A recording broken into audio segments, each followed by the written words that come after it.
Good afternoon, everyone. My name is Joe Leiden with Evolving Solutions, and I have with me James Keating, who will be taking the second part of the presentation today. So I'm going to go ahead and get things started. Today's topic is not all public clouds are created equal. What I will do is tell you a little bit about Evolving Solutions for some of you that are new to Evolving Solutions, and what we do in our practice surrounding cloud computing. And then we'll get into the meat of the conversation for today. James Keating will be handling that, and then I'll wrap up at the end and, again, field questions. So a little bit about Evolving Solutions. We've been in business for over 21 years, 75 employees and growing, with a very large technical team. We have a dedicated cloud team, a managed service practice from everything from our cloud team to our standard hardware and software portfolios, and then a complete hardware and software portfolio. So we do have a wide variety of things that we handle. We're all about data management and what is important in your data center. A little bit about our cloud practice and specifically our cloud partners. And for 2016, we've had some changes, and everything that you see up on this screen has been fully vetted and tested by our organization. So what that means is any technology that we support, whether it's hardware, software, or an actual cloud company, such as an Amazon or Azure, is we bring into our own testing environment and run it through everything that we would like to do for that type of technology. So what you see on the screen today is different than it was 12 months ago, and will probably be different in the next 12 months. As our industry continues to change and technologies continue to present themselves and get new innovation, we bring those in, and some other technologies we fade out due to the lack of what they offer for our client base. Another thing that you won't see up on the screen is the Evolving Solutions Cloud. People ask me, you're in cloud computing, you work for Evolving, what is the Evolving Cloud? And the Evolving Cloud doesn't exist. What we do is we do not have our own cloud. We don't white label a cloud, and there's nothing wrong with pursuing either one of those options. It's just that we have decided to take the same methodology that we do with hardware and software, and that's find the best-in-breed technologies and bring those to our clients. And really our value add and what our expertise is being able to determine what our clients need and bring the right technologies to them with the right professional services to set up and architect those to get the maximum value for our clients. So a little bit more about our Evolving Solutions Cloud and what we call our pillars of cloud. And as you can see across your screen here, what do these things really translate to is data protection, data knowledge, data movement, IT management and control, and then finally business knowledge. So what I'm going to do is just take a few minutes to tell you how we handle these pillars of our cloud business before we get into the specifics of today's presentation. So the first thing on data protection, we have something that we call cloud backups or cloud safe backup. And this is an actual client of ours. And what you can see here is what you have is your on-site infrastructure and then off-site storage. So one of the two earliest adopting areas when it comes to cloud computing is backups. It's usually test dev and the backups. So what we can do, and what we do for quite a few of our clients, is take everything that they've got in their existing environment and then get an off-site backup storage. And in this case, we've got AWS. The reason for AWS storage is it is incredibly inexpensive and very user-friendly. And what we can do is we can plug this into your existing environment. As you can see, it says backup software. It doesn't say a specific backup software. We can work with any backup software. And in this case, we're using an AWS gateway to get that off-site, but there are other gateways that we also work with as well. The next area is performance and security monitoring. So when it comes to cloud computing, you're paying for what you use. You want to make sure that you're getting the right performance and having, obviously, good security when it comes to cloud as well. So one of the vendors that we utilize is Galileo, and what we like about Galileo is two things. One, it does exactly what it says it's going to do, and two, it's not very expensive. There's some monitoring aspects or monitoring software or technologies that are incredibly expensive, incredibly complicated. You need a whole team of people to get it up and running. The monitoring and performance software that we use is very easy to use. It's very detailed, and it really gives you great insight into your business, so you can really make good business decisions by utilizing these tools. The next area is the migration and integration services. When it comes to your data in cloud computing or on-premise, it's really about agility and flexibility. You'll hear James mention that. I'll continue to mention that. Is your data is the lifeblood of your business. It has to be agile. It has to be flexible. And getting it from point A to point B certainly looks easy on a presentation, but there is a lot of things that goes into it. So what we like to do is create on-ramps and off-ramps for your data to make sure that where you have it today, you're going to be able to easily move that in the future, easily get to that information, and as new technologies present themselves or your business needs change, that you've got flexibility in there. Because what we don't want to do is have your data trapped somewhere or be stuck with a certain technology, because that really limits your abilities to be flexible and be agile. Managed services is also a very big piece of our business, and you can see some bullet points here. You've got everything from your standard up-down and ticketing and frontline issue resolution. But some of the things that our clients really value and what we bring to them are things like the quarterly health check, an annual health check, or testing of disaster recovery. These are things that are outside the normal scope of most IT operations, and they don't really have the ability either with the skill set or the time to be able to do these things, and this is where we can come in and set that up for you. We work with you to determine what is important to you as far as the health check, as far as the disaster recovery, and we're able to do that alongside you. Another piece that our clients find very helpful is if there's a particular piece of technology in your environment that you don't have the skill set to manage or the bandwidth, we can handle that as well. So we do everything from custom engagements to ongoing engagements. Whatever fits your needs, we'll sit down and have that conversation and create something that works just for you. So the last piece of our business is business knowledge, and this is a one-page of an 8-page document that's a deliverable when we do assessments. And this one was an assessment for a cloud potential study. And just at a high level, what we really look at is condition, capacity, and capability. So, and then we do a ranking. So what we're looking at is what is your current conditions as far as everything from your infrastructure, your hardware, your software. Is it up to speed? Capacity is pretty straightforward. Do you have the capacity as far as storage, networking, and your team and their skills? And then finally, capability is, again, everything from the hardware, the software, and your team. Do they have the capabilities to pull this off? What do they need to do to be up to speed? By then ranking it on the right-hand side with the scorecard, we're able to easily give you, and just as importantly, those in your organization, a way to look at your business so that you can point out where you have areas of risk and what needs to be addressed. So this document includes, like I said, it's an 8-page write-up. This is just one page of it, and we really go into great detail working alongside with you and your organization to give you an unvarnished look at what your business is today and what needs to be done to get it to where you want it in the future. So this document can be very helpful internally to you with your organization to help you get projects moved forward.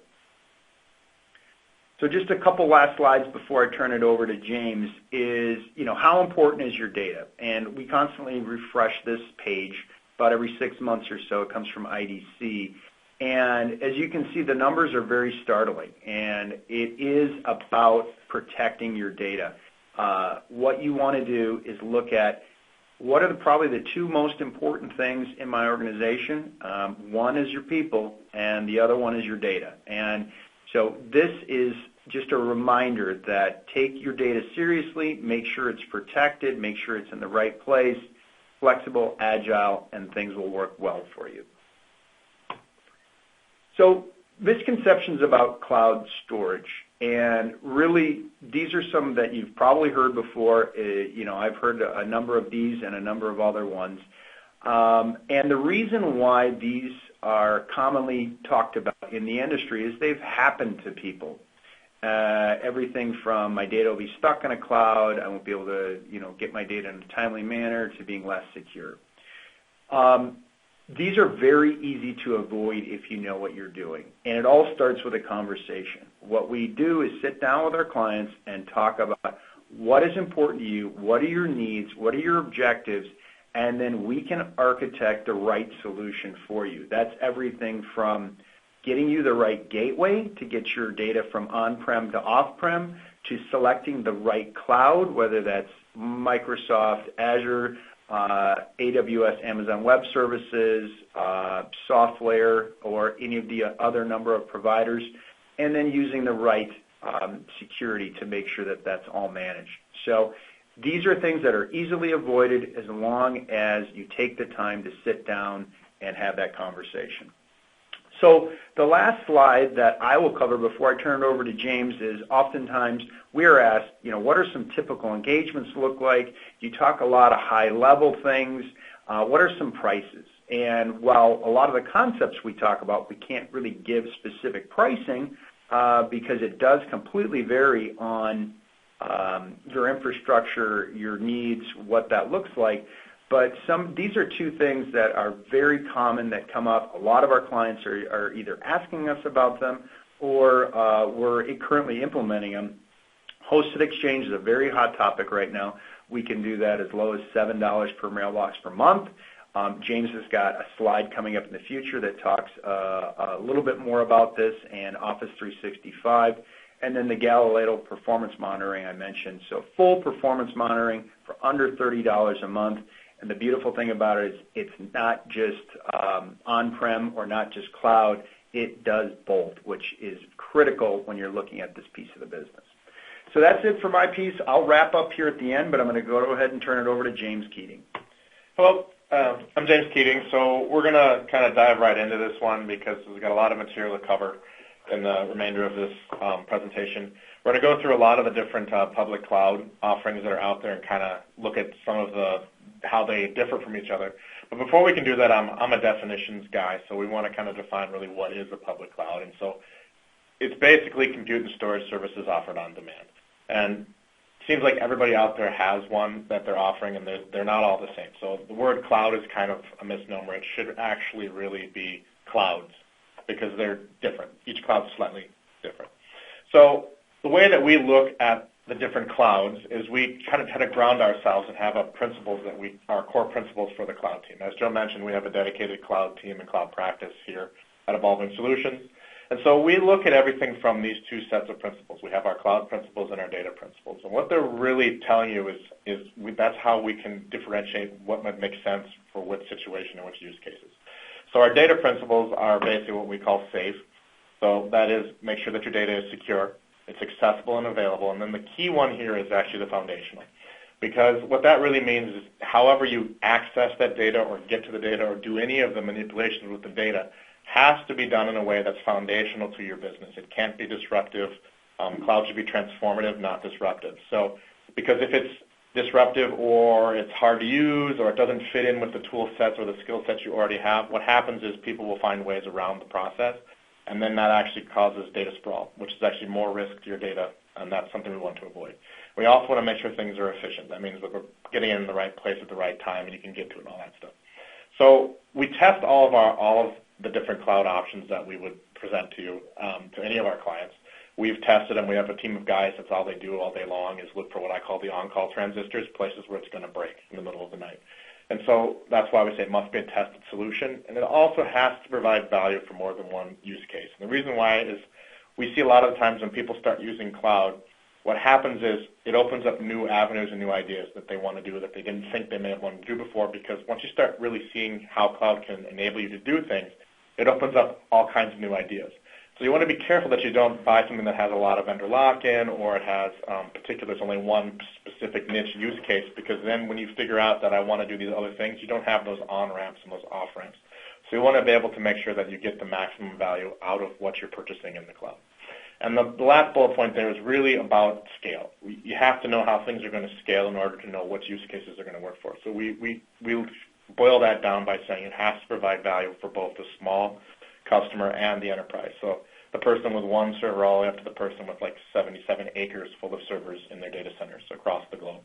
So that's kind of how we look at it. So and today, the rest of the day, we're going to focus on these particular clouds. And so I'm going to have some pricing examples in here. These are our actual pricing examples that if you were to go out onto the web, you could find.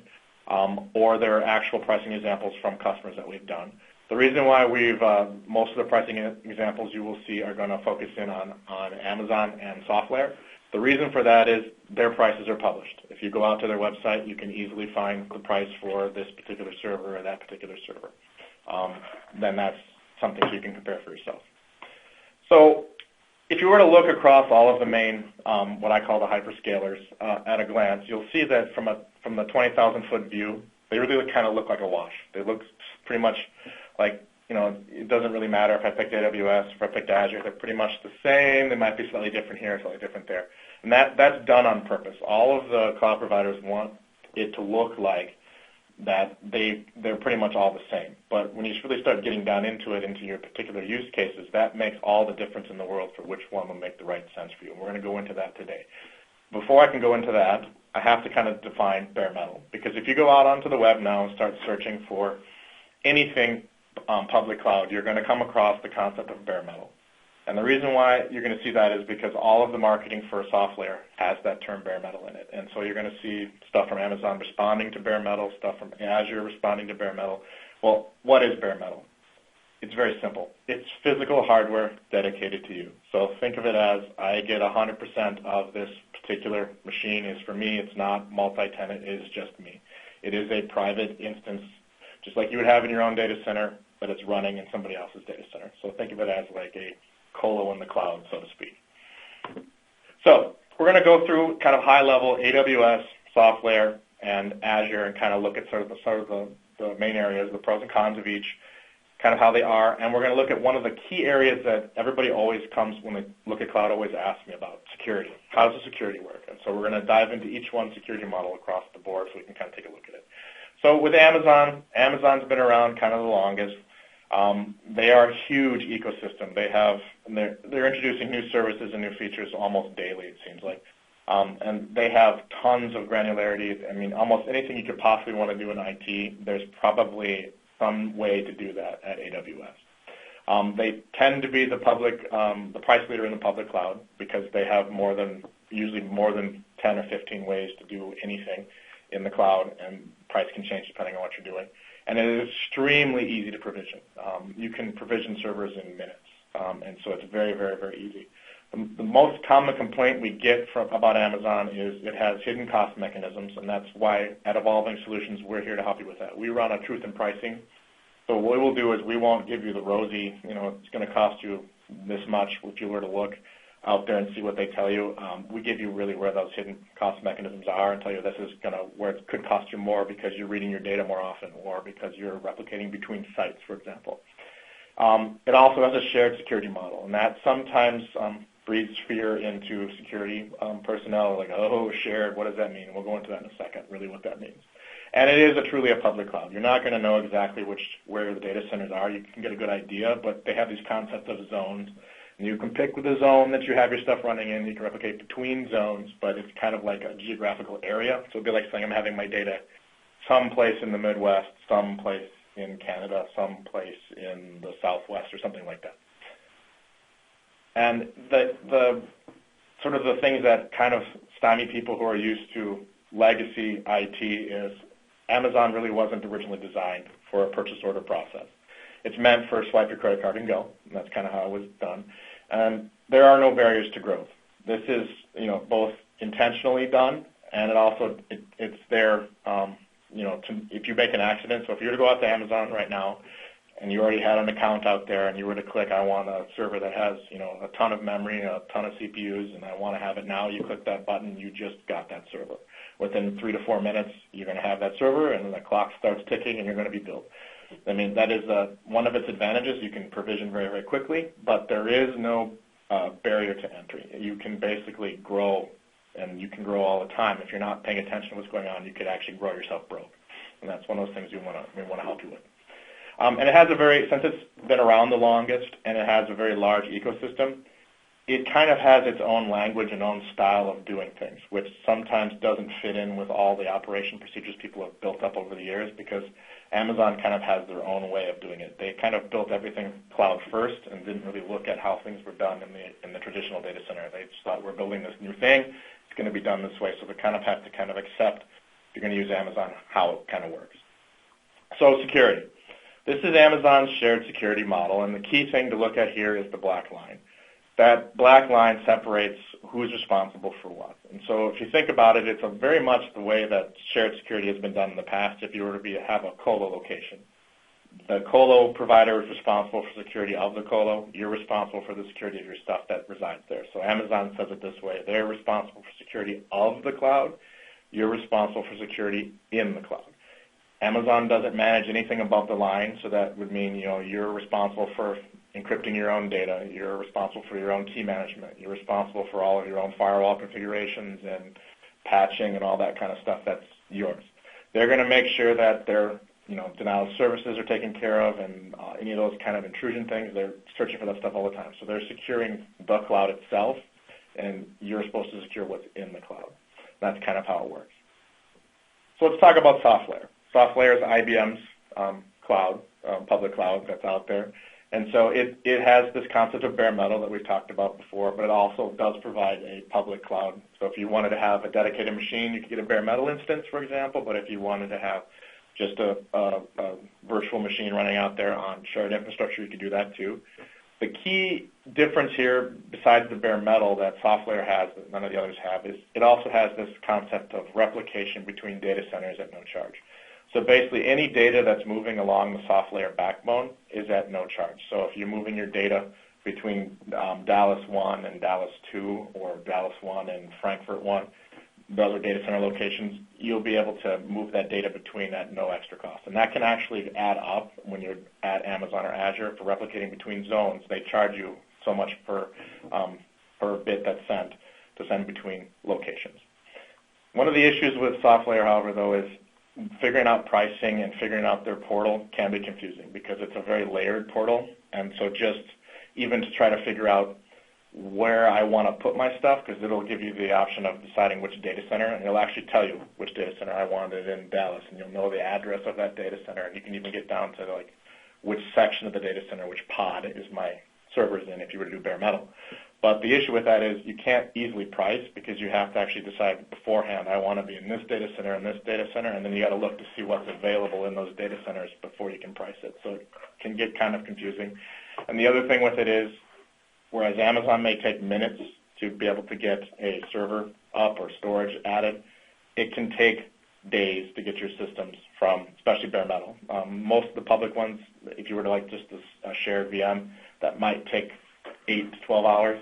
But if you get a bare metal system, that's usually somewhere between 24 and 48 hours before the system is available for you to log in. The other thing is it doesn't have as many supported applications.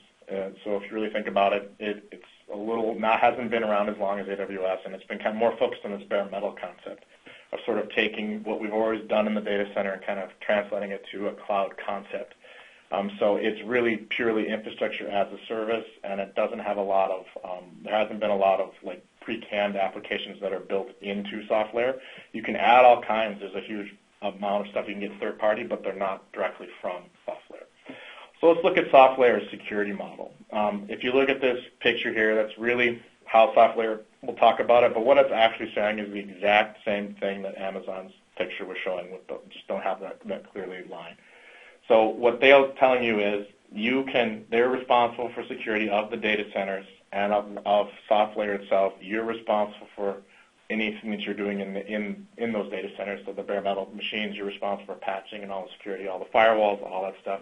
The unique thing that SoftLayer has on the security side is if you were to pick some of these third-party softwares that they fully support, you could actually move that line up or down. So you could basically move the line up, where you could have these third-party softwares increase your security. So you wanted to no longer be responsible for security, for example, of Oracle. You could actually buy a third-party piece of software that they publish out there that SoftLayer supports that you can bring in to move that security up the model line. So it has the ability to move the line up, whereas Amazon, the line's a line. Let's talk about Azure for a few minutes here. So Azure, really what it is the complete Microsoft stack out in the cloud. It's growing rapidly. In the last few years, I've been watching it. Amazon, if you were to look at the Magic Quadrants that Gartner publishes, basically Amazon has moved pretty far up to the right. Azure is catching up with them. And if you look at most of the things you can do in Amazon, you can do at Azure. The difference is you may not be, where there might be 10 ways to do it at AWS, there may only be 2 to do it at Azure right now, because it's sort of contingent upon that Microsoft stack. It has multiple different ways to buy it, because there's partner ways to buy it, there's cloud ways to buy it, there's site licensing ways to buy it, and it has hidden cost mechanisms very much the same as Amazon. And the other thing is it's very similar to Amazon in the fact that there is no knowledge of exactly where the data is. It's really a public cloud. You're going to kind of know the region that things are in, but not necessarily where it is. So what's bad about it is realistically that it's not as granular as AWS, but that's changing. It's growing quickly. So in a year, maybe they may be pretty close to the same. I don't know. We're watching that closely. The other thing, that biggest complaint we get about Azure is, whereas on AWS you can grow and shrink pretty quickly, Azure you can grow very, very instantly, but reducing performance levels especially can take a long time. We have a couple customers who have, for whatever reason, they were out on Azure at a very modest performance level, and then something happened and they raised their performance level to a high performance level because of month end or some new customers coming on or something like that. But then when they wanted to move back down, it took 3 to 6 months to move back down, because you have to go through a bunch of different hoops that you have to basically go through to make sure that moving down a performance level is something that they're going to support, because their view is you went to the higher performance level for a reason. We want to make sure that we understand why before we just move it back down. So their security model is really, they have this concept of these layers. And what it really means is very, very similar to the other two. The difference is they have a fixed security process, which basically says you have to follow these particular security processes, otherwise we won't guarantee even the security of the cloud itself. So you follow their process. They have white papers and documentation. You have to do it. And it has these concepts of partial trust. So if you've been an Active Directory administrator for a long time, you're going to understand partial trust, but you've got to kind of be into that Microsoft form of thinking to kind of get how it works. So the key thing to take away from this is, if you're a Microsoft shop and you understand Microsoft's AD and you understand the fixed security process and follow all of these things and have like a pre-canned way to do it, it will make sense to you. If you're a Unix person who hasn't done a lot of stuff with Microsoft stuff, this may seem completely foreign to you in the very beginning and can be very confusing. So we can help with that and boil it down, but that's kind of how it goes. So now I'd like to go into some pricing examples here to kind of show what I was saying before, that it's all about use case. So here is, you can go online and you can search these out. You'll find these comparisons out there. If you just look cost comparisons, you put in Google cost comparisons of SoftLayer, AWS, and Azure, you'll find something very similar to this out there. If you look at this. So the key thing with this is, if you look at some of these things, it doesn't really tell us enough information to know where these prices are really coming from. This here is telling us that it's an on-demand instance, and it's 2 EC2 instances, but on-demand means that I'm paying the highest rate at AWS. I could have done reserved instances, which is saying I'm going to have a certain instance for a certain amount of time. Think of it as like a 6-month or a 12-month contract to have that machine running. Price would come down sometimes 60%. So because it is the on-demand, that may not necessarily be the fairest way to compare. The other thing is the technical support piece of this. It's saying business level support, but it doesn't tell us what level of support we have at SoftLayer and what level of support we have at Azure. The key thing here with the technical support for SoftLayer is there is no second bundle you can buy for support from SoftLayer. So this $8,500, I'm not sure where it comes from because their support's included in whatever you get. So this might be a third-party add-on in that software pile, but we don't know. And it doesn't tell us if it's a bare metal. It just says 2 VMs. I suspect this is probably a bare metal machine running 2 VMs on it, but there's no way to tell. So basically, if you really look at this, you have to know a lot more details to really get a fair comparison. So we're going to go into another one here. This is the second one that you would get. This one's out there. The key one with this one is, again, this time it tells us it's a bare metal system. That helps, right? But the part that's confusing here is monitoring. It's saying there's a certain monitoring cost to this. Well, what software are we picking for monitoring, right? Because Amazon has several different monitoring options. So does SoftLayer, so does Azure. So this monitoring, I have no idea what that could be. So it could be completely different. Again, here we're on-demand instances versus a bare metal server. That's probably the worst comparison of EC2 to SoftLayer because bare metal can be very powerful depending on what you're doing, and we'll get into why that is in a second. And then the firewall. We don't need a firewall at Azure, or are we doing a software firewall? Are we doing a bare metal firewall at SoftLayer? What does this firewall really mean, and what type of firewall? So basically, I don't know what kind of monitoring this is, what kind of firewall it is. So that's what I'm trying to let you know is when you go out and look at pricing online, they're not always skewed in a way that you can actually make sense of it unless you kind of know all of the details. So we're going to kind of go through how can I get a true cost comparison. And so there's a lot of stuff on the screen here. I'm not going to read it all to you, but we can boil it down into the 2 most important things. You need to know your business goals and you need to know what skill sets are required to achieve those goals. And that will help you determine which cloud is the right cloud for you. So we're going to go through some specific use cases that fit one cloud or the other very, very well. So this one here is an AWS use case. And why is this a very good use case for Amazon? Well, it has cost pressures listed in it. We need to be able to get it up and going fast, and I need on-demand. That means I want to be able to grow it and shrink it very, very fast, which means that's an AWS fit because Azure I can grow, but shrinking isn't always as easy. And SoftLayer, I'm not going to be able to take advantage of bare metal if I have to shrink a lot because bare metal is a fixed box dedicated to you. Shrinking it is kind of getting rid of it. So here's the actual cost comparisons here. If you go down it, you'll actually see, the difference. And really the key difference here is the fact that AWS has 2 different tiers of storage, and they have a built-in storage gateway for being able to bring your data out to the cloud. It can be very, very powerful by having that Glacier for archive storage. I mean, Glacier is sub 1 cent a gig a month, which is very, very powerful if you're going to have data that just is sitting out there for regulatory reasons or doesn't need to be read that often. And this is kind of a use case that would show that Amazon would be a good fit. So SoftLayer. SoftLayer is really, if you have dedicated requirements for certain performance, that would mean that bare metal might be better because you're going to know you're not going to have to worry about noisy neighbor syndrome. It's not a shared piece of hardware necessarily. So if you do the bare metal, you kind of get all the IOPS on that machine. You can do dedicated storage to that so you know what your guaranteed IOPS are. You'll know, kind of where things will go for performance. The other thing here is replication between sites. That is going to be a lot more expensive outside of SoftLayer because of, as I mentioned before, that backbone that allows you to replicate free between their sites.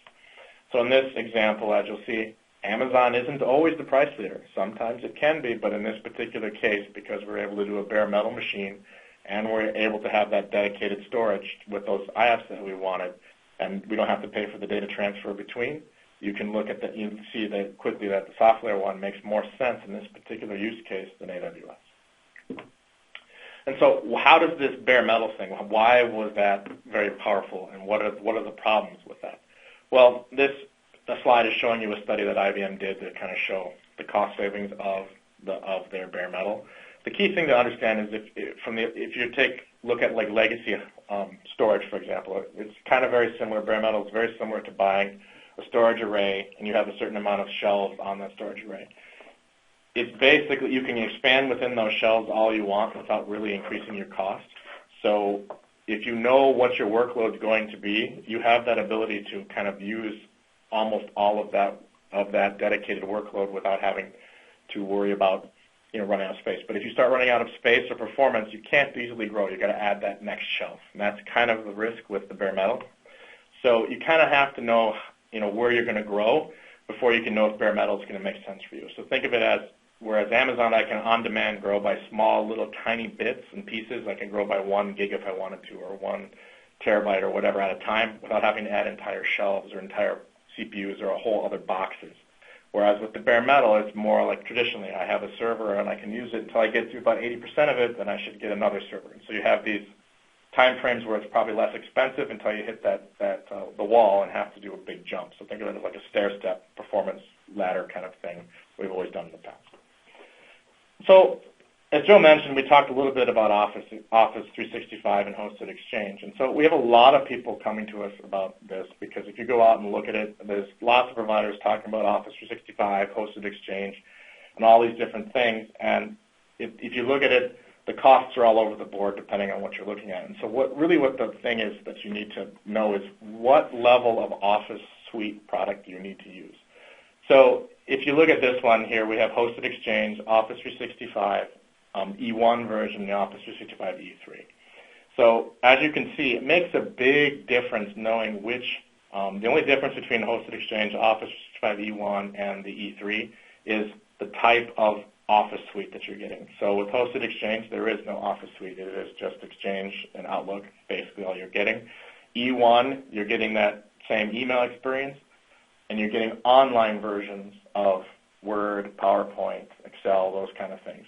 Whereas the E3, you're getting actual, like people have done for years, the actual runs on my laptop, it runs on my phone, it runs on my tablet, full downloadable versions of all of the Office Suite. So that makes a big difference. So and the thing that a lot of people think is they have to buy in bundles, so they'll think I'll have to buy all E1 or all E3, or I can't do some Hosted Exchange mixed with E1 and E3. We can help you with that. You can mix and mash across the board here, and we can actually help you with, these users should be E3, or maybe I have them as E1 for a while, and then as my old versions of Office I decide I want to get rid of and move to the newer version, maybe I'll move into an E3, and we can do that for you, and we can do that on the fly. So you could do month to month. It could change every month. You can move between E1 and E3 every month if you wanted to, and that's a key advantage from going through Office 365 with us. So what if I have a workload or a use case that doesn't really fit well with SoftLayer, AWS, or Azure, all right?